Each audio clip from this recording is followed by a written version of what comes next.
وعلیکم السلام ورحمۃ اللہ وبرکاتہ۔ اللہ رب العالمین خیر و عافیت میں رکھے۔ سوال یہ تھا کہ سورہ انفال کی ایک آیت ہے وَاعْلَمُوا أَنَّ اللَّهَ يَحُولُ بَيْنَ الْمَرْءِ وَقَلْبِهِ، اس کا معنی اور مفہوم کیا ہے؟ اس کا جواب یہ ہے کہ اللہ رب العالمین کا قرب واضح کیا گیا ہے۔ جب بھی آدمی کو خیر، نیکی اور بھلائی کا موقع ملے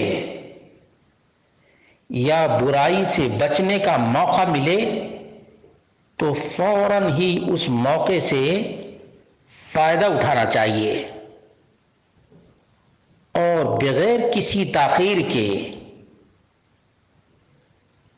نیکی کو انجام دے دینا چاہیے یا برائی سے روک لینا چاہیے اپنے آپ کو،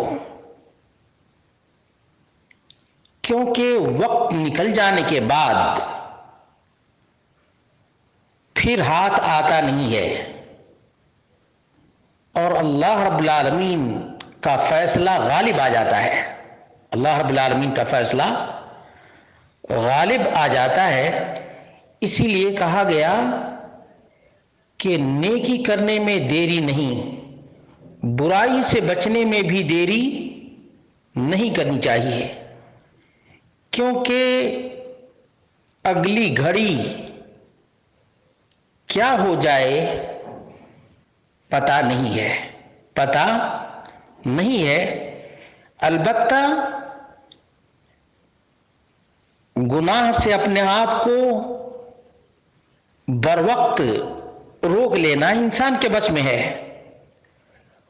اور نیکی کا چانس مل چکا ہے تو اس نیکی کو کر گزرنا انسان کے بس میں ہے، کیونکہ دل اللہ رب العالمین کے ہاتھ میں ہے۔ یقلب اللہ کیف یشاء، اللہ رب العالمین دل کو جیسے چاہتا ہے ویسے پھیرتا ہے۔ اس لیے جب نیکی کا موقع ملے تو بغیر کسی ہچکچاہٹ کے نیکی کر ڈالے، برائی سامنے آئے تو برائی سے جس قدر جلد ہو سکے اس قدر جلد اپنے آپ کو بچا لے، کیونکہ یہ جو دل کی کیفیت ہوتی ہے وہ ہمیشہ بدلتی رہتی ہے۔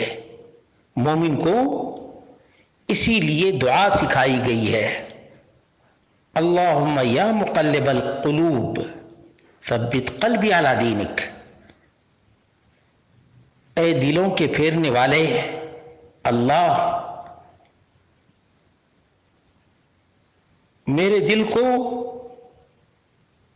اپنی دین پر قائم کر دے، ثابت کر دے۔ اسی لیے جو لوگ نیکی کے وقت سے فائدہ نہیں اٹھاتے، بر وقت گناہ، پاپ اور برائی سے نہیں بچتے، بعد میں نیکی بدی کی کوئی تمیز نہیں رہ جاتی ہے۔ اس لیے ہمیشہ مومن کو اللہ رب العالمین سے لو لگائے رکھنا چاہیے اور نیکی میں سبقت کرنا چاہیے۔ سابقوا الی مغفرۃ من ربکم، مومنوں اپنے پروردگار کی مغفرت کے لیے کمپٹیشن کرو، مسابقت کرو، یہ حکم ہے۔ یہاں یہی بات بیان کی جا رہی ہے کہ مومن آدمی کبھی بھی نیکی میں تاخیر نہیں کرتا، برائی سے بچنے میں ہچکچاہٹ کا شکار نہیں ہوتا، بلکہ نیکی کر گزرتا ہے اور فوری طور پر برائی سے اپنے آپ کو روک لیتا ہے۔ اللہ ہم سب کو نیکیوں کا خواستگار اور برائیوں سے پرہیزگار بنا دے۔